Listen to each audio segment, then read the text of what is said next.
ये देश में, हमारे देश में छात्रों के मुद्दे को राजनीतिक नजरिए से देखा जाना सर जब तक बंद नहीं होगा तब तक हल नहीं निकलेगा। किसकी सरकार है? तेरी सरकार, मेरी सरकार, तेरा राज्य, मेरा राज्य, तेरा छात्र, मेरा छात्र। ये क्योंकि तुम्हारी राजनीति को सूट करता है आपको सर, इसलिए ये तुम्हारे छात्र हैं। अब रांची वाले हमारे उस पर फिट नहीं बैठ रहे हैं तो ये हमारे नहीं है भैया, ये तुम्हारे छात्र है। बस यही चल रहा है सर। ये देश में, हमारे देश में छात्रों के मुद्दे को राजनीतिक नजरिए से देखा जाना सर जब तक बंद नहीं होगा तब तक हल नहीं निकलेगा। नहीं, बिल्कुल ठीक है। और अभी तक का इतिहास यही रहा है कि हर राज्य अपने राजनीतिक नजरिए से देखता रहा है। दिल्ली वाले, मुझे तो ताज्जुब हो रहा है कि दिल्ली का जो जंजीर मार्का दिल्ली था वो कहाँ है रांची में, और रांची से तो बिल्कुल गायब इसलिए है कि ना ही वहाँ जो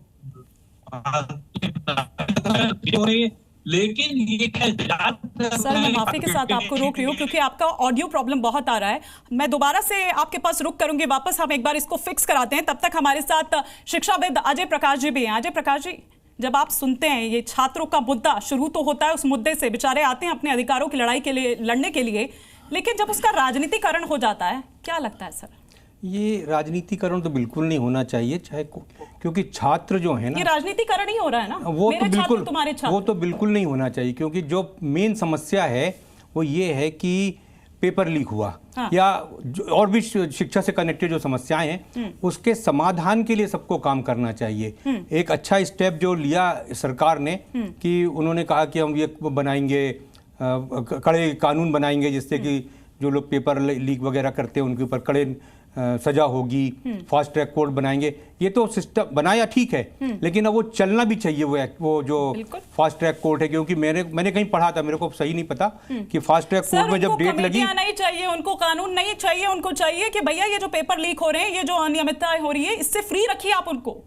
ये तो इसका और भी तरीका है ना, इसके टेक्निकल से आजकल टेक्नोलॉजी इतनी एडवांस हो गई है, जो पेपर छाप करके भेजे जाने में जो लॉजिस्टिक्स है उसके बदले टेक्नोलॉजिकली यूज करके ऑनलाइन पेपर एग्जाम भी किए जा सकते हैं। ऐसे एग्जाम भी कराए जा सकते हैं कि मान लीजिए हमने 1000 क्वेश्चन का क्वेश्चन बैंक तैयार कर दिया और हर एक विद्यार्थी, क्योंकि एक सेंटर में विद्यार्थी इकट्ठे तो होते ही हैं, यदि इकट्ठे हुए और सबके सामने एक डेस्कटॉप कंप्यूटर रखा हो, उनके क्वेश्चन आ रहे हैं उसमें से 1000 पेपर बैंक, 1000 क्वेश्चन का पेपर बैंक, क्वेश्चन बैंक है, उसमें से क्वेश्चन आ रहे हैं। कोई विद्यार्थी के पास क्वेश्चन नंबर 476 जा रहा है, बगल वाले के 507। तो ये सब चीजें टेक्निकली पॉसिबल हैं आजकल और ये सब किया जाना चाहिए। ठीक है।